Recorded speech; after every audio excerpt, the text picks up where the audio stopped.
Hello, welcome to Have a Tea with me. My name is Chris, and this is the Lesson Jigsaw channel. We are here for English language conversation practice. If you're learning English and you need to practice speaking, practice your conversation skills, we are here for you.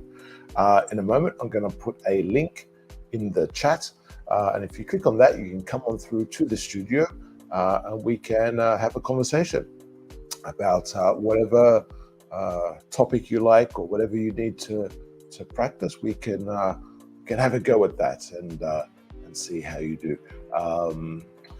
It's basically here trying to, I guess, help your confidence speaking English and speaking about different situations or practicing different things. It's a pretty open forum, let's say, for you to talk. So I'll just put that link in the comments now. So click this link to join. Okay, so I'll put that through. Now, if you're watching on Twitter, you won't be able to see that, but certainly you will see the link on Facebook, YouTube, and on Twitch. So you can certainly see through there. So yes, so it's open to anyone. Particularly if you're learning English, it's the main goal, we could say. It's an outlet for you to practice, and that's what we're here for. Now we are here every day, Monday to Friday, from 12 o'clock Universal Time. Today we're here for about maybe half hour, 45 minutes. We'll see how we go. But yeah, so 12 o'clock Universal Time. Now, if you're thinking and you're watching on the replay, and hello if you are, if you're watching and you're thinking 12 o'clock Universal Time is not good for me because I'm working or because I've got different stuff on or whatever the case may be, no problem. Send us an email. You'll see the email address there. Send us an email, chatonlessonjigsaw@gmail.com. Send us an email. Let us know where you are. Let us know your time zone, and sort of days and times when it might be better for you to chat and that sort of thing. Maybe a little bit about what you'd like to chat about, and we can see if we can arrange a time that's good for both of us. That might be the way to go. The way to go. Okay. So yeah, so it is Wednesday, the 13th of April, 2022. How has your week been? Well, at least that's the date, I suppose, for when we're doing the live stream for most parts of the world. Not all, but most parts of the world. So yes. How has your week been? How has your week been? How has your week been? If one or two we could have add in so far, because the week has more to go. So I guess we're saying your week up until now, up until this point in time. How is your week? What's your feeling about this week? Have you had a good week, an interesting week? Have you had some new activities, new challenges, perhaps? What has there been any sort of highlights or things that are particularly positive for you this week? Let me know. So you can either write in the chat, in the comments, or come on, click on the link and come on through, and you can tell me live, I suppose. So I'm still waiting for my tea to cool down a little bit. Still a little bit too hot at the moment, but just waiting for that to cool down. Then I can sip on the tea. I don't know. It always takes a while to get the temperature right with the tea for me. I don't know about you.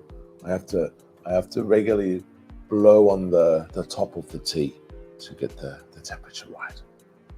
So yeah, so how has your week been? What's been happening? Have there been any events, any particular moments, or is the Is the best part of the week still coming? Maybe you particularly like towards the end, maybe Friday, Thursday, Friday could be a better time for you. Karima, how are you? Good afternoon. Maybe from your part of the world. Nice to hear from you. What's happening, Karima? What's happening in your part of the world? Hope it's a lovely week so far. Whatever it is that you're doing. What is happening in the world? Let's have a quick look, shall we? Let me just let's have a look. I think we always say that when we're practicing conversation, if you're not sure what to talk about, and you think, I don't know what to say, we can use different stimulus. So sometimes we use pictures, or many times we use pictures or photos, and then we can, I guess, imagine the situation or think about the situation, and then develop questions from there. So like I always suggest, use the question words: who, what, when, where, why, how. Use the question words to think about the situation, describe it, or try and get details. Or if it's like a newspaper article or something, you can find the details in there. If you I suppose you can be more certain with those details, and then you can go into depth like you would a normal conversation. Karima, I'm fantastic. I'm fantastic. Thank you very much. It's the week's pretty good. Can't complain. I would say can't complain. It's one of those. Or I suppose it sounds a bit indifferent sometimes if you just look at the words by themselves. It's like, it's sort of like it's okay sort of thing. But it's like it's better than okay. But I sort of like can't complain as a response, I suppose. Let's get that down. Can't complain.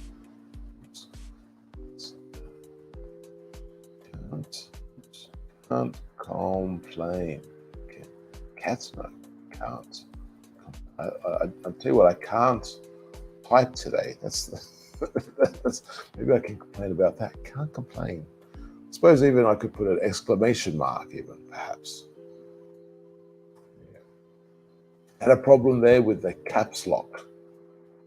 You ever have that where you're pressing the caps lock accidentally on the keyboard? I get that sometimes. It's good to know, Karima, that things have been good for you. It's always a positive. I think it's nice to. I don't know. I guess in everyone's week there can always be positive things and negative things, but I guess like they say, to look on the bright side is always a nice thing. To look on the bright side. I guess the classic quote is of life.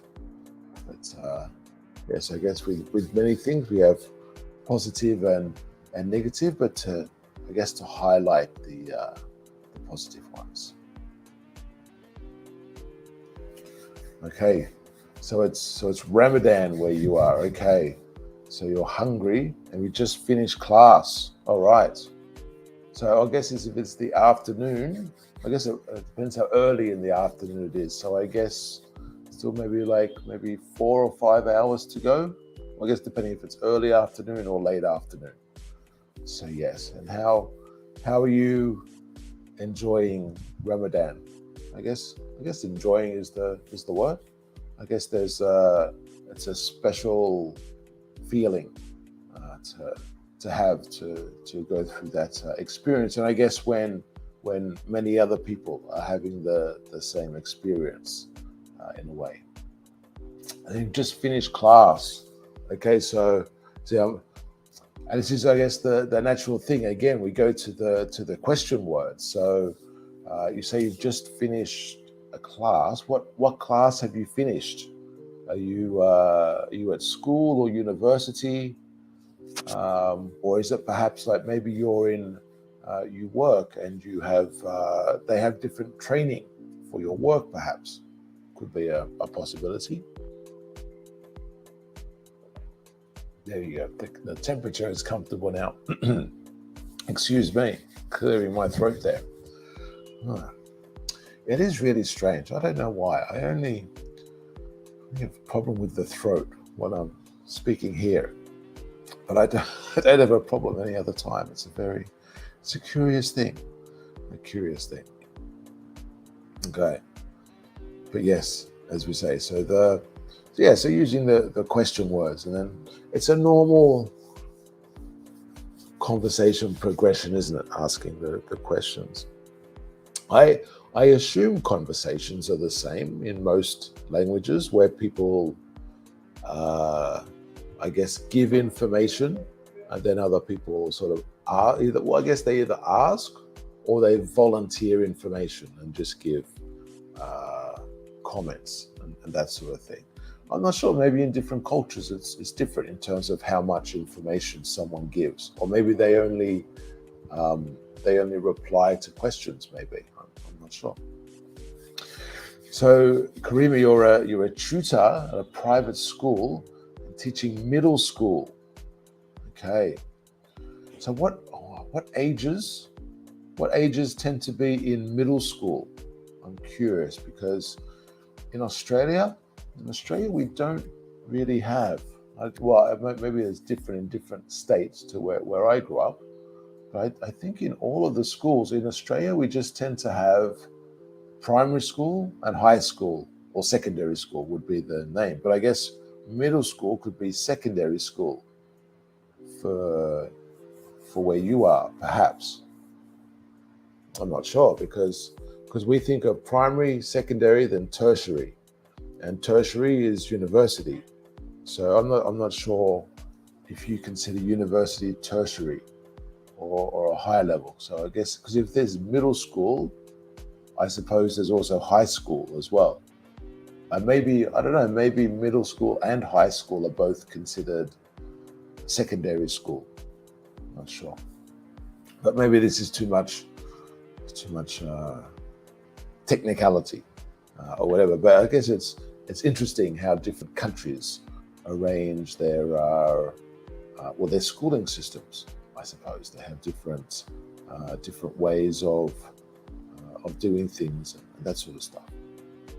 But it is interesting. Okay, you're in Morocco. Okay, so 7, 8, 9. Oh, okay. So I guess they would be the first years of high school for us, and then I guess then perhaps then you would say high school after that, and that's probably then what we would consider to be the senior years. I guess technically the senior years would be more like 11 and 10, but when you're in year 10, you're sort of like the higher of the junior school, I guess. So I suppose it's sort of similar, just we have different names for it. So you add in the name senior, middle school. Okay, but I think maybe so maybe high school as a general term perhaps, but I don't know. I can understand though if you have middle school then high school. I can understand the idea, I guess, of separating the high school, because I guess it is a different thing. There is a physical and mental change, because when you're going from being like you say, ages 12, 13, the early teens, and then when you get a little bit older, sort of I guess the mind is is more developed and that sort of thing, and has more ideas and more independence, perhaps. It's a way of expressing it. So yes. Oh, interesting. So when you're and I wonder, as a tutor, I wonder if that's the same as a teacher in the high school, just as a different name, or if you do specific things as a tutor. Because I know I've seen some schools in where was that? I think that was in Spain, where they had teachers and tutors in some of the, was that primary schools or high schools? I think it was the high schools. I think it was in high schools where they had tutors, and yeah, and I think it was specifically for languages. I think, or there might have been, well, maybe there were other tutors as well. Maybe I only heard about the language ones, but it could be a mixture. Oh, that's interesting. It is interesting. All right, nice, nice. It is very nice to hear from you, Karima. Hope, yeah, like you just say, the week's been well. Any particular plans? I wonder. I've heard from some people that say during Ramadan, when they have work, they have a shorter, uh, well, I guess a shorter schedule for the day. So they work, I don't know, instead of working 8 hours or even maybe 6 hours, they work 4 or 5 hours. And so so it changes during Ramadan. So I'm not sure how schools would work if they actually shorten the hours of school, and that sort of thing. So I wonder how that is, because, and I guess that's interesting as well for a teacher and tutor, because teachers, I guess classically, are renowned for, when school finishes, the work doesn't finish. So they have preparation, marking, and all different sorts of things that they have to do when the actual school class has finished. They have to go and do different things, and quite often they do it at home. So I suppose the same sort of thing happens during Ramadan. It's just, even if it's a shorter day, it's still the case, perhaps. Okay, so you have 2 classes a day. Okay. And I guess the question is, how long are the classes? Because if I think back to high school, bear in mind, so that was from year 7 to 12, but all our classes were, I think, if I remember correctly, our classes were 40 minutes. I think that's right. I think it was 40 minutes for our classes. But I'm assuming if you have 2 classes a day, perhaps they're going to be a bit longer. So maybe your classes are maybe like a few hours, it could be, which would be interesting for students as well. I don't know, it's more, because I remember even in primary school, so you have the one teacher in primary school, but it goes, but they would change subjects, I guess. So maybe they do like an hour of geography, an hour of maths, then an hour of, I don't know, social studies and stuff like that. Oh, okay, so pretty similar. Okay, so an hour for a class. Okay, all right. Well, interesting. Well, that's a pretty good day then, I would say. I would say that works pretty well. I actually think it's probably that sort of time is great. So if you do a couple of classes a day, so we can say instead of 2, it's always a good word to remember, a couple of classes. So in this case, 2 classes. Remember, a couple is 2. So like you gave a couple of bottles, so it's 2 bottles. So a couple is always a good word to remember, because I guess it's very common for people to use that as a word instead of just saying 2. Okay, so if you have a couple of hours a day, it depends. I'm not sure if they're consecutive or not. Yeah, so if it's 2 in a row, that's the question. 2 consecutive hours, 2 in a row, or if there's a break in between the classes perhaps. But I guess the main thing is that I guess you'd be pretty fresh. I guess that's quite a positive thing.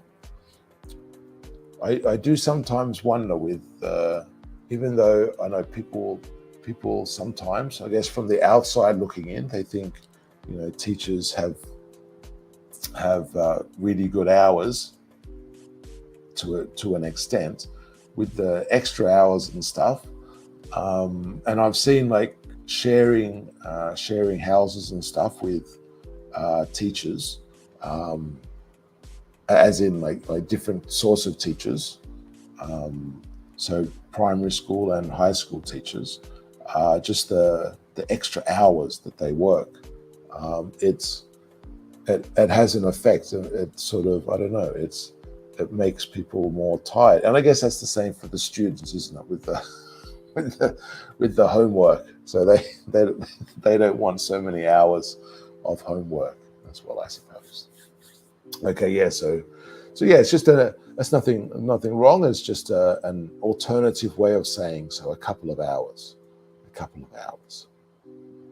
is a good thing to say. Okay, nice. I was seeing before, they have. I was looking at a news site. I was looking at the BBC website for news, and it's once again, it's like, I guess when you look at news sites, it can be very difficult sometimes to find positive stories. Like there might be some sort of here or there, but quite often it's all the I guess the bad or negative things that are happening in the world. But I guess there's a few different tabs that I've seen. My pleasure, Karima. My pleasure. It's always good to have a chat. It's just I don't know. It's random things, I guess, that we can talk about. But I found this on the BBC. They have this section called Work Life that I just clicked on. You can see the I guess the title there in blue. But I like the statement here, because it's not really a question, even though it starts with why, but it's a statement, because it's not why are jobs, but it's why jobs are. So it's a statement. So why jobs are full of inane, busy work. And then the subheading. So workers get stuck with pointless tasks. Why? That's a nice bit of. Well, okay. I just saw the question there. So inane. What does inane mean? And it's pretty much what was said in the follow-up, in the subheading, pointless. So it's like inane. It's like it feels like you're doing it for no reason, sort of a task. It's like maybe sometimes, I don't know, sometimes I've been in different places where you're filling in a form or you're doing something that no one is reading and no one is doing anything with. And you're doing it because you have to do it, because that's the process. And it's like, and you just sit there, and I guess that affects motivation for employees, because they go, why am I here? Why am I doing this? Particularly when no one's going to do anything with it. It's just going to sit somewhere, or it's just going to be, filed digitally or in a folder or somewhere.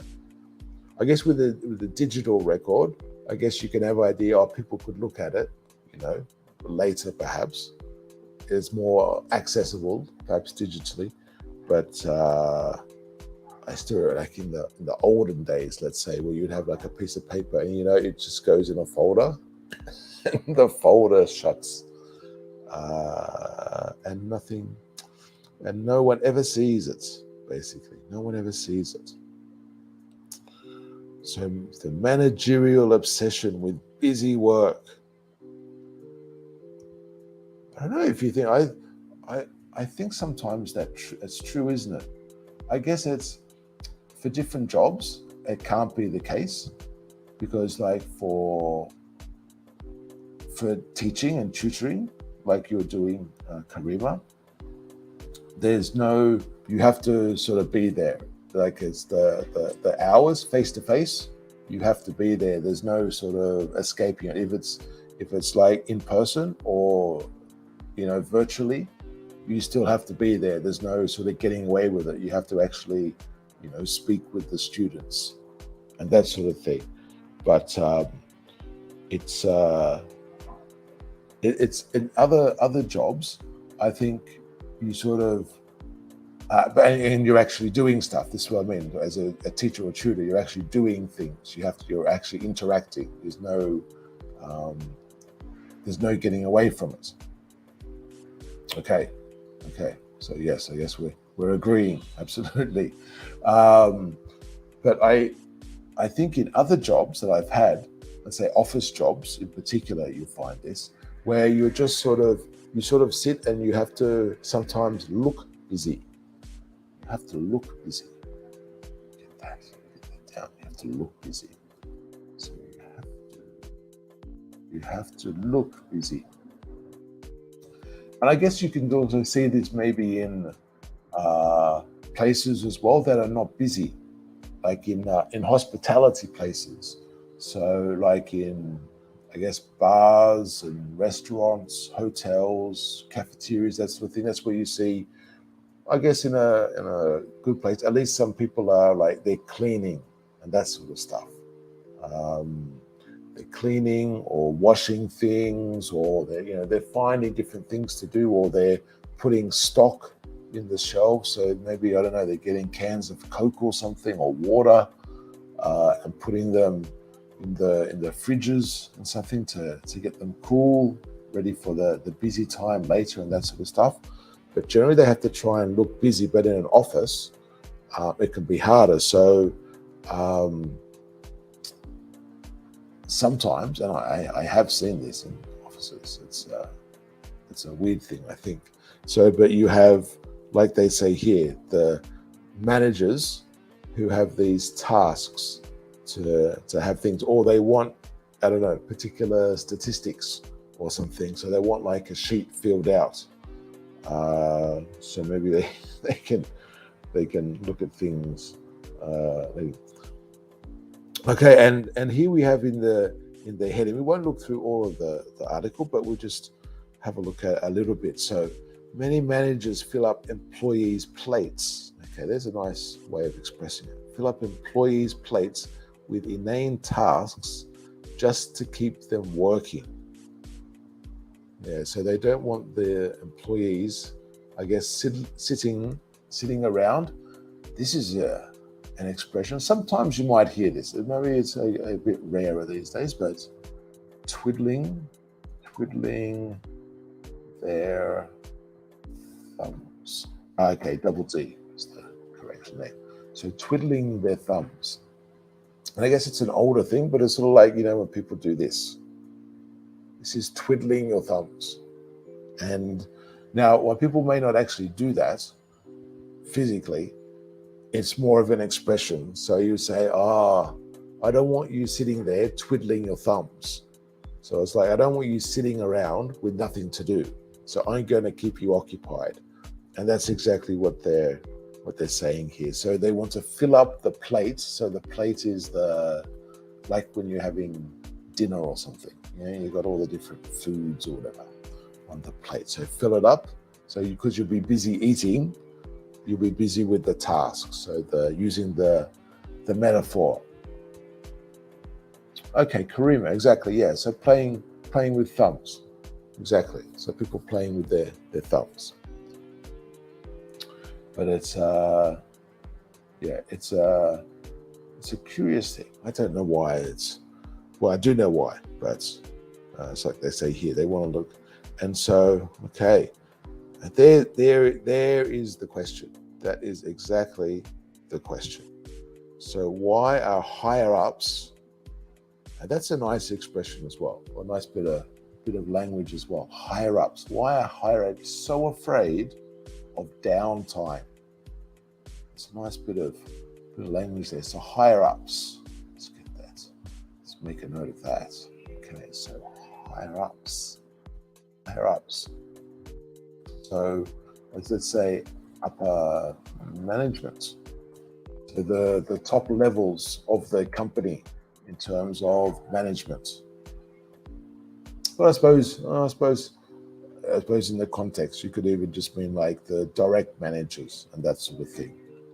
I guess generally managers don't want to see their people, as we were saying, twiddling their thumbs or, sitting there seemingly doing nothing, paying people for doing no activity. So a higher up is a manager. Let's put the article there. So a higher up, and then downtime. So downtime is when there's no work. And no work, and sometimes you could be working in a place, like say for example, you can have downtime. A classic downtime would be when, I guess in the earlier internet days, if the internet goes down, or the power goes down, or the telephone lines go down. Yeah, so when technology goes down, it doesn't function for whatever different reason. There could be lots and lots of different reasons, but it could be simply, it's disconnected. But normally things are like there's a problem with the power supply, or the company providing the energy or the internet connection or whatever is quite often the case. So that's the classic downtime. But downtime here would also, if we go back to this article, downtime here is basically they're saying downtime is no work to be done. And that's like we were saying, like in restaurants and that sort of thing. So there'd be some downtime in restaurants, I guess, particularly at the beginning and at the end of shifts. So I guess that's sometimes why you see some people, particularly for the front of house staff, for the waiters and waitresses, and those sort of people, only working sort of like a few hours when it's busy. So maybe they start 1 hour after the restaurant opens, and maybe finish maybe like an hour before. And then if it's particularly busy, they can ask them, can you stay for an extra hour or something like that, to do that. So it's a bit more flexible, I guess, for the operator, for the restaurant. And then they don't have to pay. They don't have to directly pay for the hour when the person may be doing nothing, because there aren't any customers. So as I say, particularly maybe in the first hour and maybe the last hour, depending on the place and that sort of thing, of course. But that would also be considered, say, downtime, and you'll have that. And I guess that's perhaps part of the reason for the attraction of the gig economy. Maybe you've heard of this, the gig economy. The gig economy is like, if you think of people like, I guess the classic ones are like taxi drivers, really. Taxi drivers, or for whichever company. Like with COVID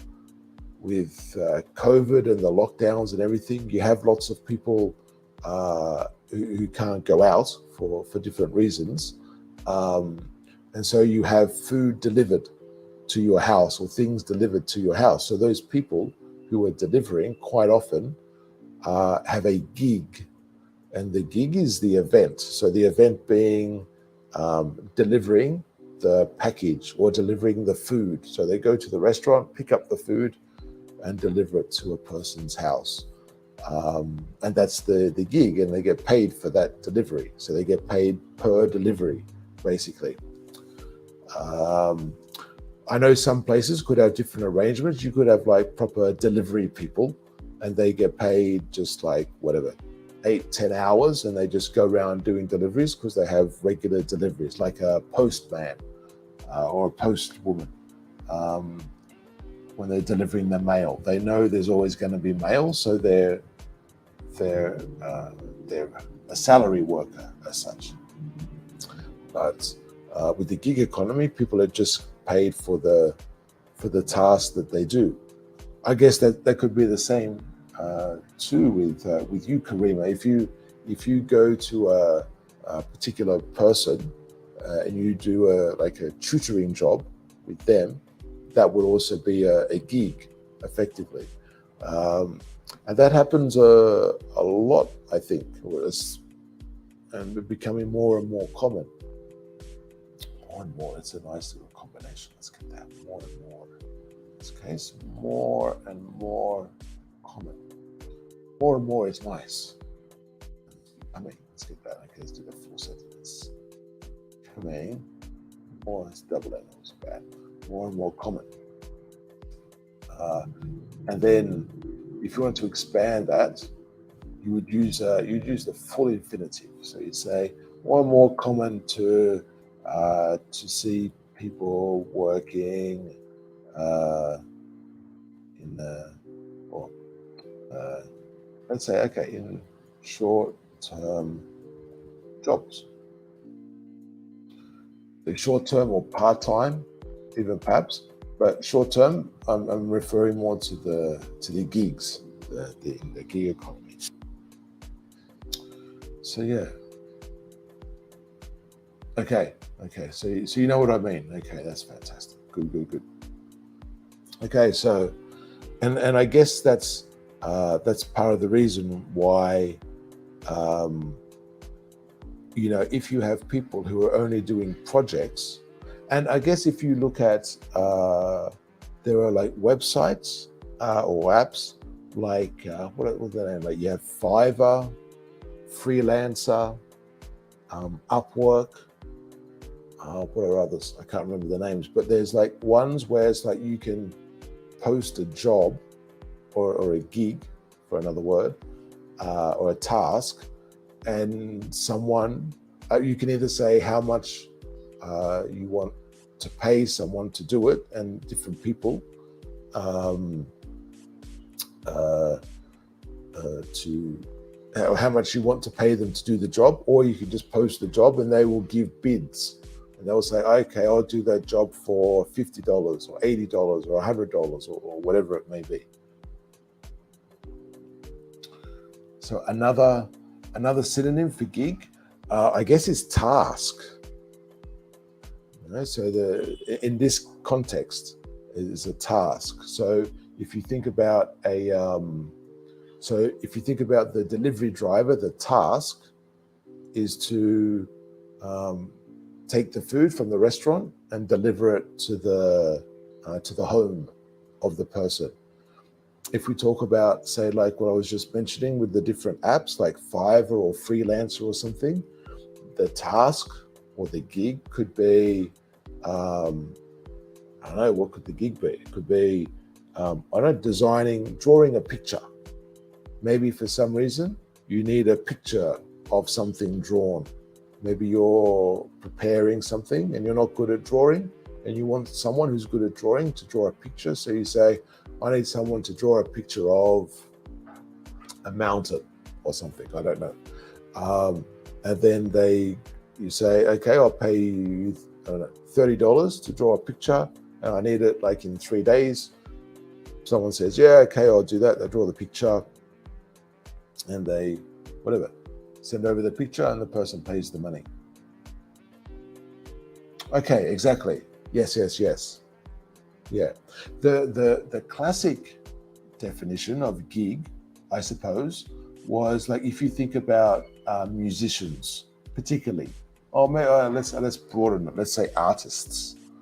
So it's a musical artist or other ones. So the gig is the job they're doing, and I guess they would, particularly with musicians, they would go like from one venue to another venue to another venue. So they go there, maybe it's a band or something, and they play all their songs and stuff in one place, and then they pack everything up, and then they go to another place, and they get paid for those individual tasks, if you like, and those individual gigs. And so in the music industry, it's or even just talking about music, it's quite common to say, oh, there's a gig on.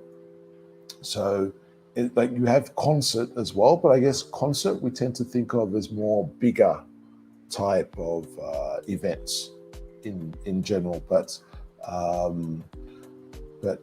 generally for a gig is basically a performance, I guess you could say, in that context with an artist. But if we break it down for other things now, it's like we say, a task or a mission, I guess, as you've got it as well there. But yeah, it's but it is an interesting question why people, I guess companies don't want people to be on standby, if you know what I mean. To be on standby.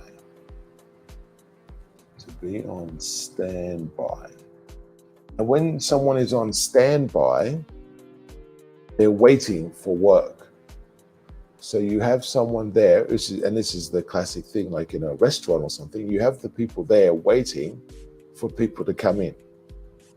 So nothing is really happening until people come in. And when people come in and make their orders and that sort of stuff,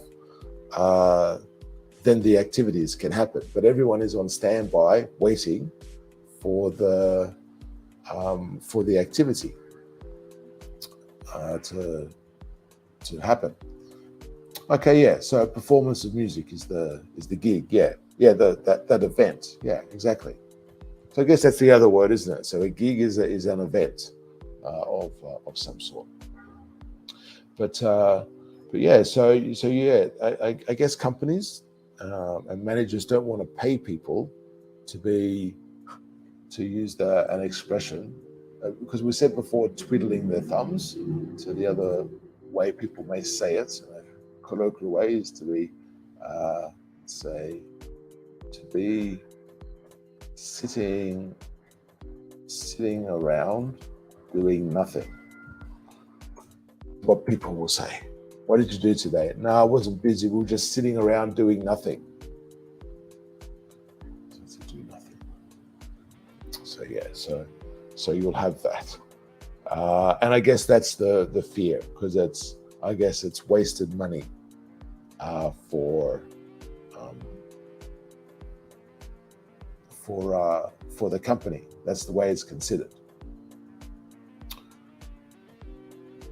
So you're on standby and continuing your task. So, well, if you're on standby, it's like you're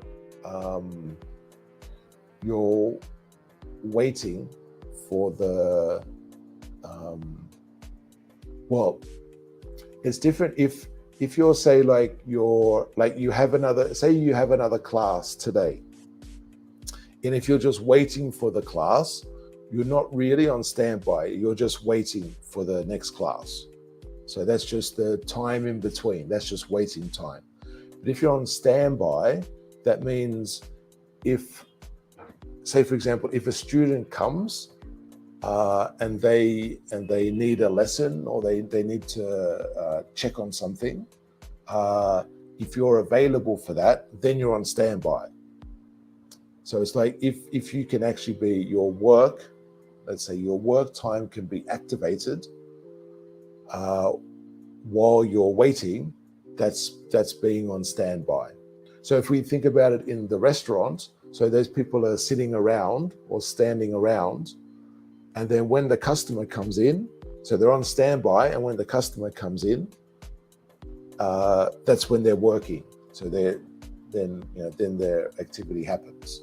So, but if it's actually if the shift, so the time that they're working, if they're, I don't know, say in the restaurant, maybe they have a breakfast shift and a lunch shift, and in between, they closed or something. So let's say they closed between, I don't know, 10 o'clock and 12 o'clock. So if they're not actually working and they're just waiting, that's not standby. But if between 10 and 12, they can have customers come in, then they are on standby. So standby is more if you may need to work during that time, but not necessarily. Yeah? As in, you may not necessarily work. So you're sitting there and you're going, okay, is anyone going to come in, or is anyone going to ask me any questions? You're on standby. But if you're there and you're going, I don't have anything to do, I'm free until, I don't know, 2 o'clock, when say the next class or the next activity starts, that's just waiting. Is I guess the subtle difference between the two. It's the same with the taxi driver. So the taxi driver would be on standby because they're waiting. When they're at the taxi rank, they're waiting for the customer. And as soon as the customer opens the door and goes in, then they're working and not on standby anymore. Okay, so let's do a quick reminder. So this is Have a Tea with Me. I've had a little bit of tea, not too much tea today. So the name of the program is Have a Tea with Me.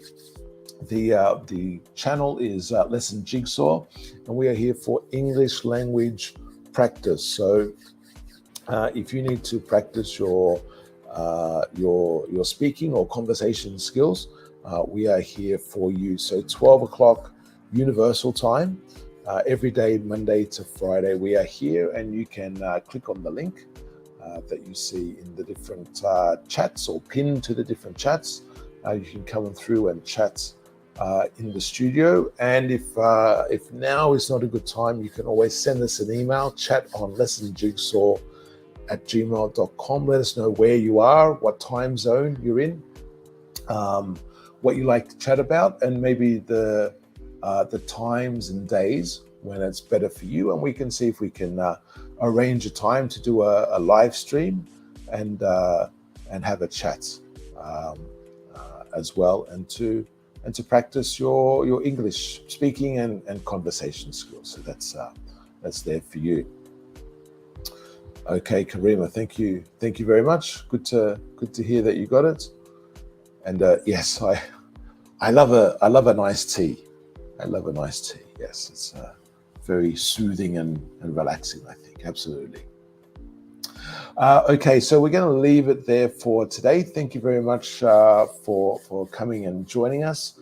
Thank you for subscribing, liking, following, all those sorts of things. Much appreciated. Thank you, Karima, for your participation. Very good to hear from you today. And until, well, tomorrow, Thursday in most places. Well, it will be Thursday everywhere for a portion. But anyway, so yes, until tomorrow, the next time I see you. Thank you very much for joining us, and we will see you later. Take care, stay happy and healthy. Hope everything goes okay with you, Karima, with Ramadan, and that's a fun experience, or a fine experience for you. And I hope the hunger pain isn't too bad. So good luck.